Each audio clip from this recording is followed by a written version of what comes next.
तुमने तो किष्किंधा को स्वर्ग जैसा सजा दिया। सब कुछ कितना सुंदर लग रहा है। स्वयं विश्वकर्मा भी इतनी सज्जा नहीं कर पाते।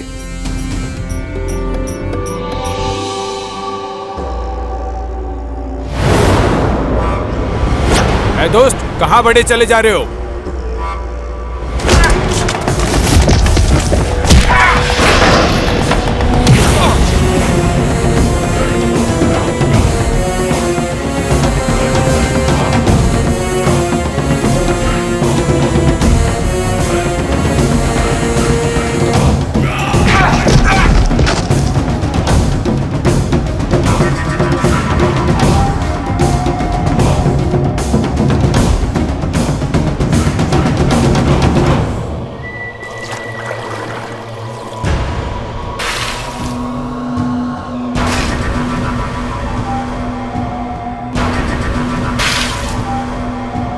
महाराज बाली, महाराज बाली।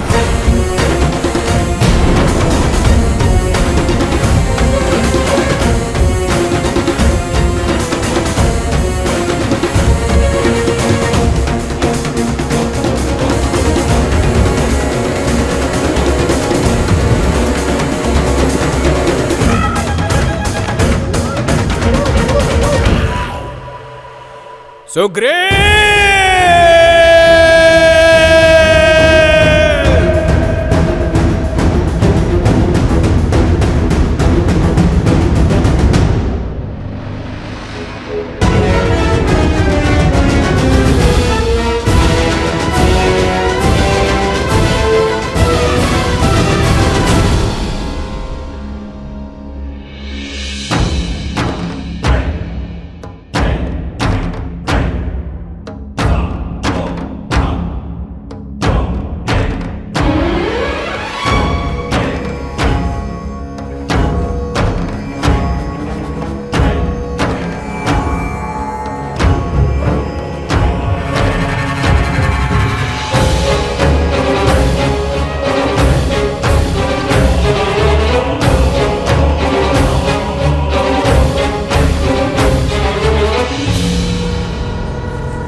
ये तो इंद्रदेव का रथ है।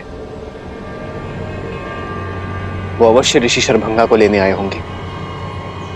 हमें शीघ्र ही चलना चाहिए। ऋषि शरभंगा से मिलना इतना महत्वपूर्ण क्यों है श्री राम के लिए?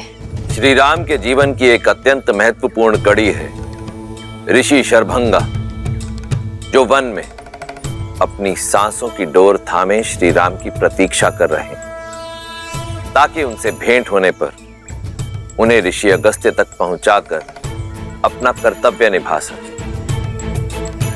अद्भुत है ऋषि शरभंगा की कर्तव्य परायणता, जहां वो अपना कर्तव्य निभाने के लिए स्वयं देवराज इंद्र के स्वर्ग आने की मनुहार को भी कई बार ठुकरा चुके हैं।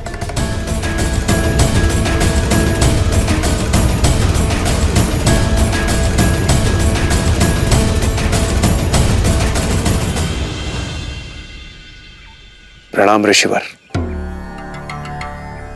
ऋषिवर, अब बस कीजिए। अपने सुकर्मों का फल भोगने हेतु मेरे साथ स्वर्ग चलिए। सदैव की तरह इस बार भी मैं आपके समक्ष अपने रथ के साथ उपस्थित हुआ हूं, और हर बार आप मुझे किसी तर्क में उलझाकर पुनः राम की प्रतीक्षा में जुट जाते हैं। जब मोक्ष का अवसर हो तो स्वर्ग का मोह निरर्थक है देवराज।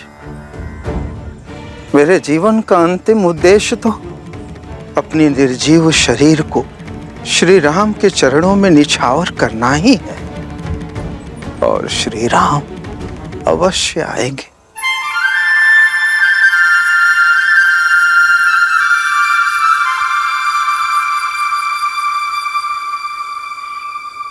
उचित है ऋषिवर, किंतु इस बार मैं रिक्त हाथों से नहीं जाऊंगा। आपको मेरे साथ स्वर्ग चलना ही होगा।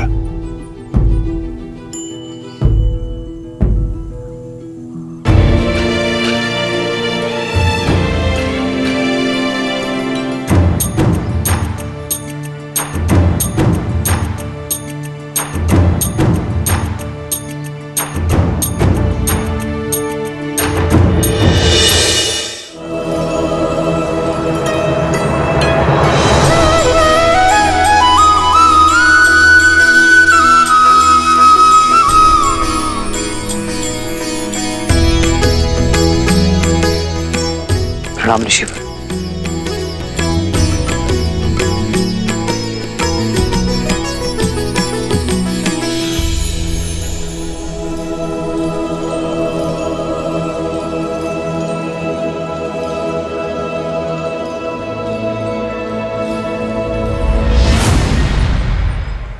बैठिए ऋषिवर, बैठिए।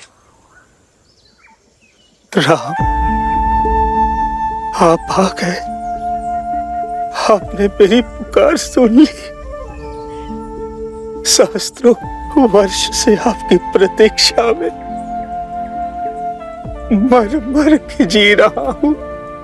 आपके दर्शन की अभिलाषा अपने श्वासों को रोके बैठा हूं ताकि अपना कर्तव्य निभा सकूं, आपको मार्ग दिखा सकूं।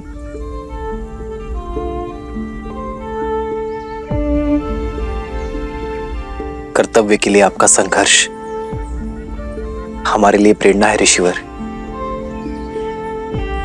आपका आशीर्वाद पाना हमारा सौभाग्य होगा।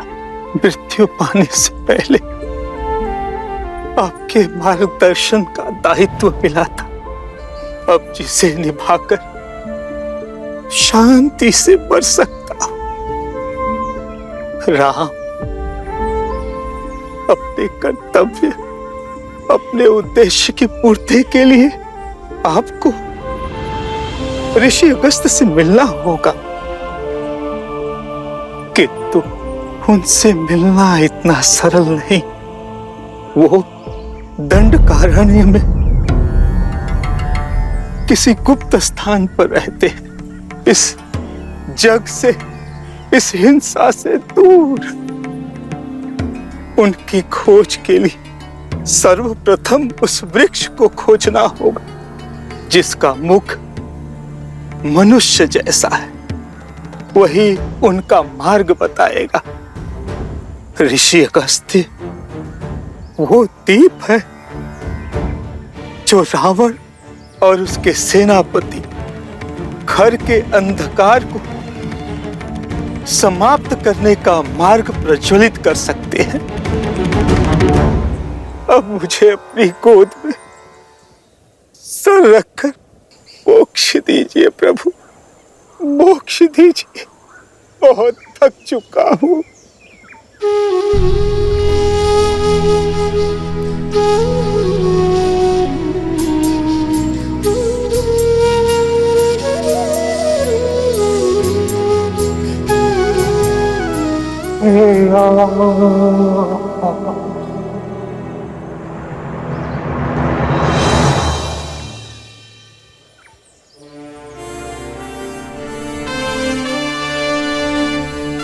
ऋषि शरभंगा का ज्ञान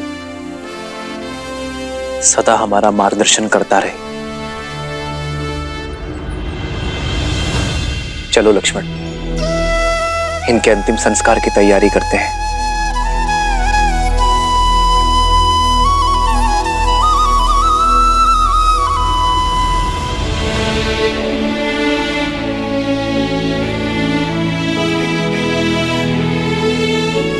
श्री राम, मेरा एक निवेदन स्वीकार करें। मेरे इस रथ को अपने साथ ले जाइए। इस मायावी वन में यह आपका सहायक बनेगा। प्रस्ताव के लिए धन्यवाद देवराज। आप हमारे पिताश्री के मित्र हैं और एक मित्र होने का कर्तव्य निभा रहे हैं, पर मुझे आपके दिव्य रथ की आवश्यकता नहीं है। मैं तो स्वयं कर्तव्य रथ पर सवार हूं, और फिर इस वन के माया की काट कोई शस्त्र, अस्त्र या फिर रथ नहीं, सत्य और सतर्कता है। मैं और लक्ष्मण अपना उद्देश्य अपने बल पर पूर्ण करेंगे। मेरा धर्म मुझे उचित मार्ग छोड़ सरल मार्ग चुनने की अनुमति नहीं देता, फिर चाहे वो कितना भी कठिन क्यों ना हो। मैं वही मार्ग चुनूंगा जो मार्ग नियति ने मेरे लिए चुना है। जैसे आपकी इच्छा श्री राम, किंतु जब भी आवश्यकता होगी और जब भी आप स्मरण करेंगे, मेरा यह रथ सारथी के साथ आपके सम्मुख प्रत्यक्ष होगा। आशा करता हूं सेवा का एक अवसर आप मुझे अवश्य देंगे।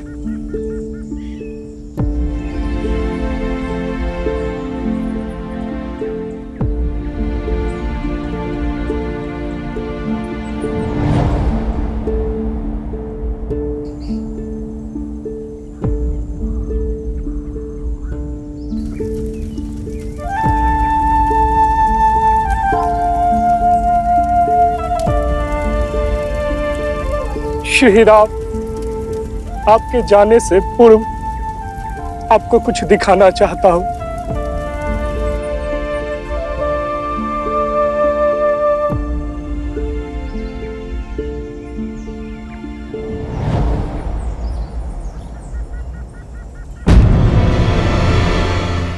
ये वायु के साथ उड़ती भस्म किसकी?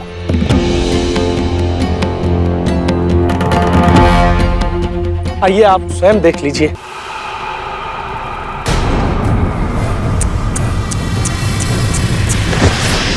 इस कीट को क्यों तरसा रहे हो रक्षक? राक्षस वीर घर की जय हो, सेनापति दूषण की जय हो।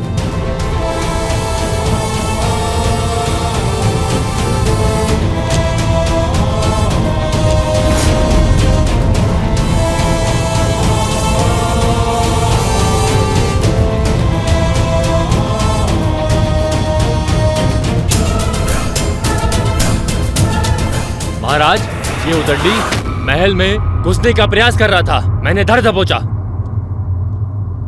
क्यों ऋषि, जीवन से मन ऊब गया है जो स्वयं मृत्यु के गर्भ में चले आए? हम अपनी पत्नी लेने आए हैं, जिसे तुम दोनों दुष्टों ने अपहरण करके बंदी बनाया है। मेरी पत्नी मुझे लौटा दो, अन्यथा। क्या?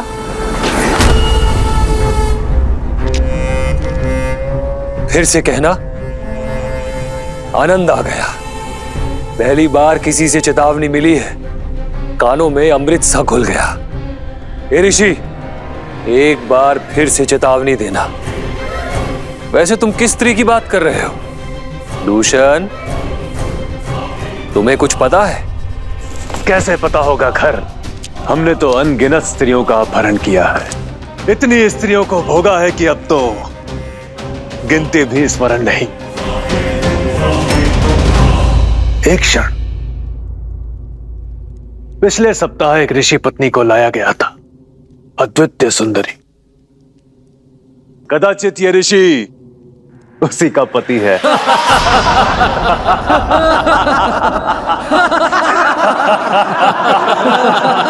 निर्लज्ज, पापी, श्राप है मेरा। जिस गति से तुम अपना पाप का घड़ा भर रहे हो, उसी गति से तुम्हारी मृत्यु तुम्हारे पास आ रही है। तुम दोनों का अंत निकट है। श्राप, श्राप वो देते हैं जिनमें संघर्ष करने की शक्ति नहीं होती, मूर्ख। दंडक अरण्य के कर्ता धर्ता है हम।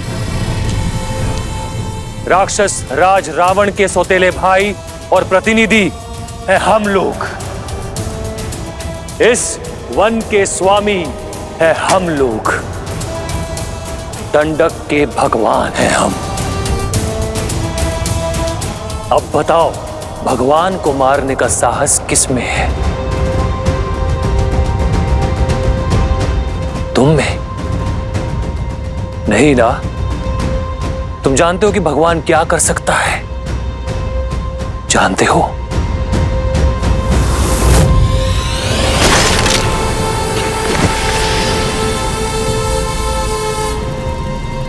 चेतावनी देता तो जीवित रहता। इसे हर दिन बुलाकर इसकी चेतावनी सुनते, आनंद आता, मनोरंजन होता। श्राप देकर सारा आनंद भंग कर दिया। ये शव हटाओ।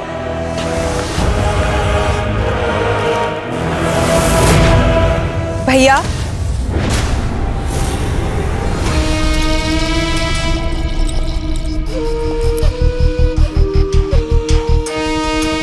शूर्पणखा,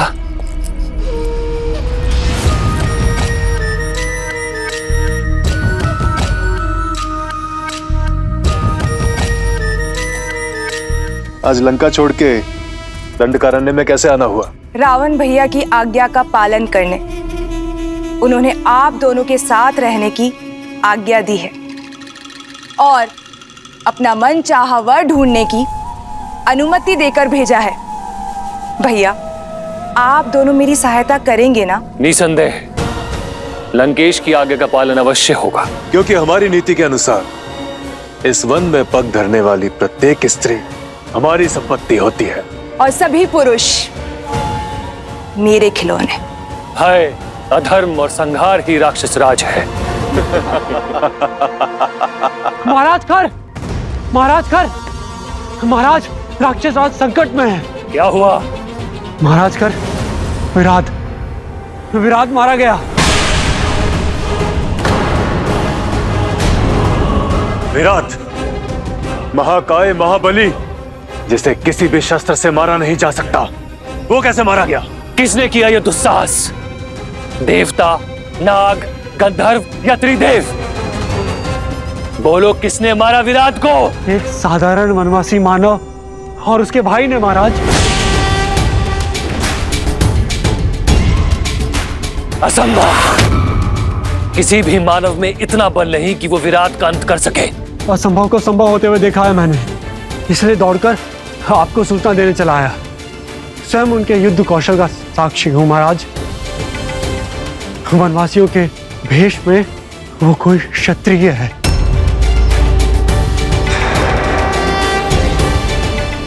महाराज, दो भाई हैं वो, राम और लक्ष्मण, और उनके साथ एक सुंदरी भी है। 3 मनुष्य दंडक आरण्य में उन्मुक्त घूम रहे। साहसी वनवासी, उसका भाई और पत्नी भी।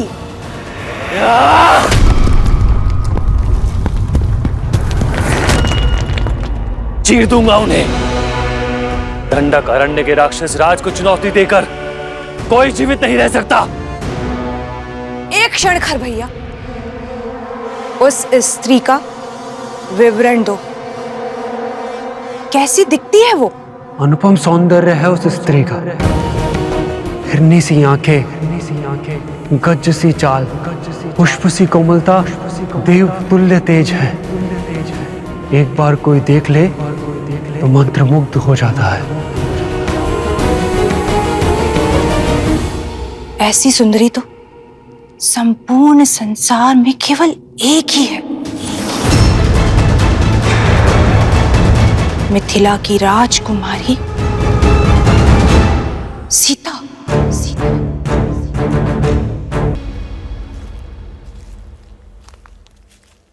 क्या हुआ सीते?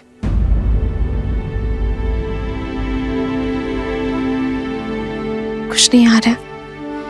एक पति और पत्नी के बीच ना ही दुख छुपे रहने चाहिए, ना ही सुख, और ना ही कोई चिंता। मुझे ये सब देखकर उचित नहीं लग रहा आर्य।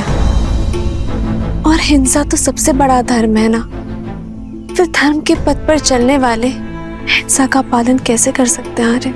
उचित कहा तुमने सीते। अहिंसा से बड़ा कोई धर्म नहीं है, किंतु कई बार शांति पाने के लिए युद्ध करना आवश्यक हो जाता है सीते। और हिंसा तो हम हर क्षण करते हैं। हम जब श्वास लेते हैं तो न जाने कितने सूक्ष्म जीव मारे जाते हैं। हम जब धरा पर चलते हैं तो न जाने कितनी वनस्पति, कितने कीट कुचले जाते हैं। श्वास लेना एक व्यवस्था है सीता, और व्यवस्था को स्थापित करने के लिए की गई कठोरता हिंसा नहीं होती। किसी निर्दोष पक्षी के प्राण लेना हिंसा है, किंतु किसी निर्भक्षी का संहार करना, उसका अंत करना धर्म की स्थापना है। हम उनका नाश कर रहे हैं जो संसार में अव्यवस्था फैलाना चाहते हैं। आपका कथन उचित है आर्य, किंतु फिर भी इतने सारे प्राणों की बलि देखकर मन अशांत होता है आर्य। जानता हूं सीता, ये सरल नहीं है, किंतु आवश्यक है। इन राक्षसों का नाश ही संसार का उद्धार करेगा, जग में शांति स्थापित करेगा और निर्बलों की सुरक्षा के लिए शस्त्र उठाना होगा। किंतु हमें अपने कर्मों का फल भी तो भोगना होगा ना? अवश्य भोगना होगा। हमारे जीवन में अनेक कठिनाइयां आएंगी, किंतु यह यात्रा बलिदान की यात्रा है। अपने परिवार के लिए एक व्यक्ति का बलिदान देने में कोई बुराई नहीं है। वैसे ही गांव के लिए परिवार का बलिदान, राष्ट्र के लिए गांव का बलिदान, संसार के लिए राष्ट्र का बलिदान और धर्म के लिए संसार का बलिदान। तो बताओ सीता, तुम मेरा साथ दोगी?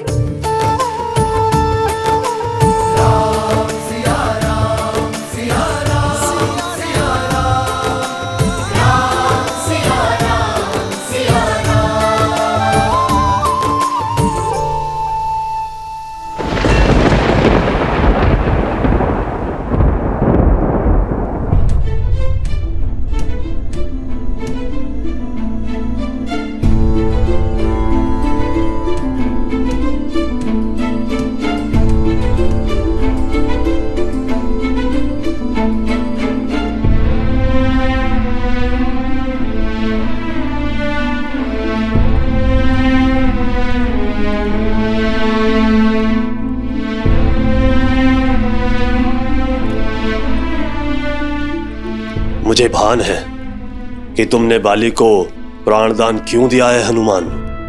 वानरों की नियति से अनभिज्ञ नहीं हूं मैं। जामवंत जी, बाली कभी बुरा नहीं था, पर क्रोध ने उसकी बुद्धि भ्रष्ट कर दी। सुग्रीव बाली विवाद में मैं वानरों की शक्ति की हार स्वीकार नहीं कर सकता था, इसलिए मुझे हस्तक्षेप करना पड़ा। मुझे आशा है कि बाली अपना अभिमान त्याग महाराज सुग्रीव को अपना ले, तो वानरों की सफलता का उदय हो जाए। पर तुम्हारी आशा टूटती दिखती है मुझे। बाली हमारा साथ कभी नहीं देगा। भ्रम के मेघों से यदि अपमान का चक्रवात मिल जाए तो विनाश कोई नहीं रोक सकता हनुमान। बाली का अभिमान ही उसके अंत का कारण बनेगा। भैया, बाली भैया,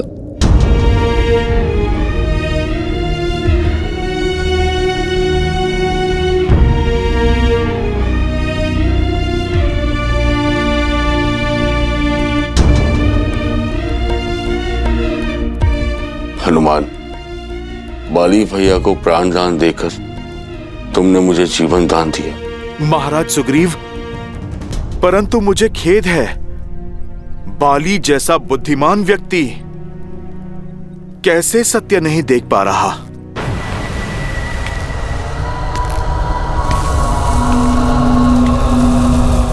बाली आ रहा है सुग्रीव, और वो तुमसे अपना प्रतिशोध लेगा। भैया, बाली भैया, उस ओर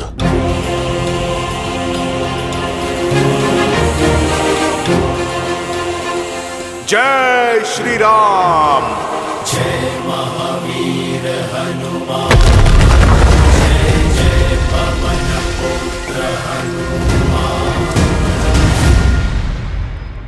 यहां से ऋष्यमुख पर्वत चले जाओ। ऋषि मतंग के श्राप के कारण बाली वहां पर प्रवेश नहीं कर सकता।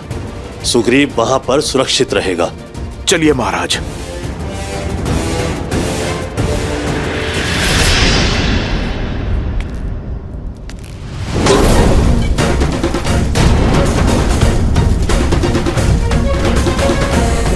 मुझसे बचकर नहीं जा सकते हो तुम सुग्रीव। मैं तुम्हें पाताल से भी खोज लूंगा। ऋषिमुख पर्वत पर पहुंचने से ही पहले मार दूंगा मैं तुझे।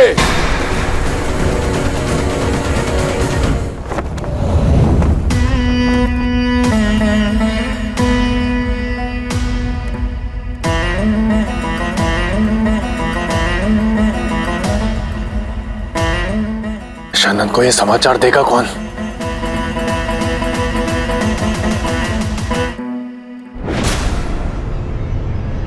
भाई की गंध मुझसे छुपती नहीं खर। और उससे भी बड़ी बात, ये गंध मुझे भाती नहीं।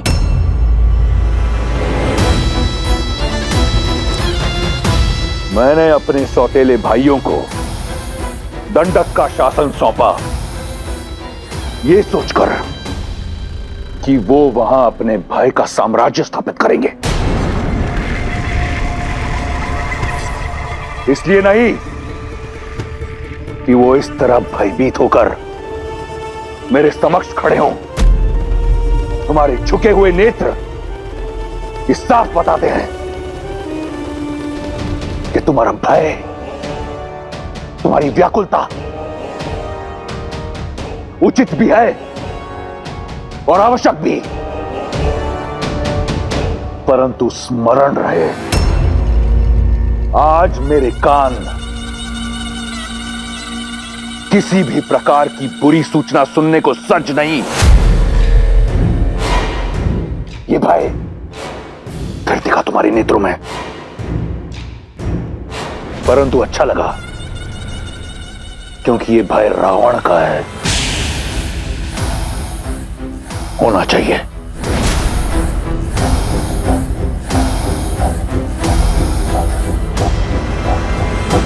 भय दान दिया तुम्हें, बोलो। भैया,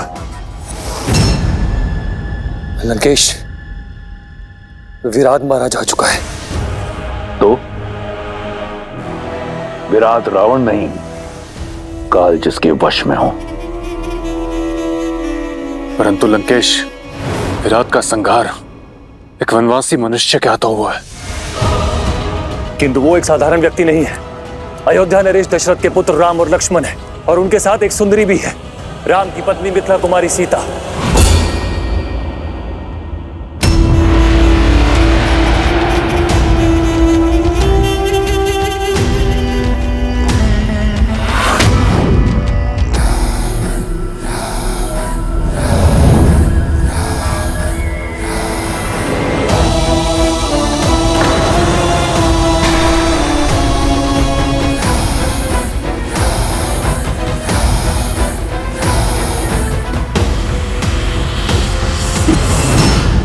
ये तलवार चेतावनी है खर।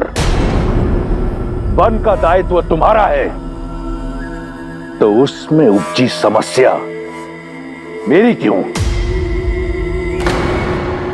यहां बालकों की भांति भिक्षा मत मांगो, वीरों की भांति लड़ो और मार दो उन वनवासियों को। जी लंकेश, भय केवल इस आभास का था कि एक साधारण मनुष्य विराट जैसे राक्षस का संहार कैसे कर सकता है। भविष्य में समस्या नहीं, समाधान लेकर मेरे समक्ष आना, अन्यथा अब जाओ यहां से। और अगली बार अपनी समस्या का पिटारा खोलने से पहले स्वयं का शीश धड़ से अलग कर लेना, पीड़ा कम होगी। और स्मरण रहे, मेरा उन वनवासियों से कोई लेना देना नहीं। शबा लंकेश।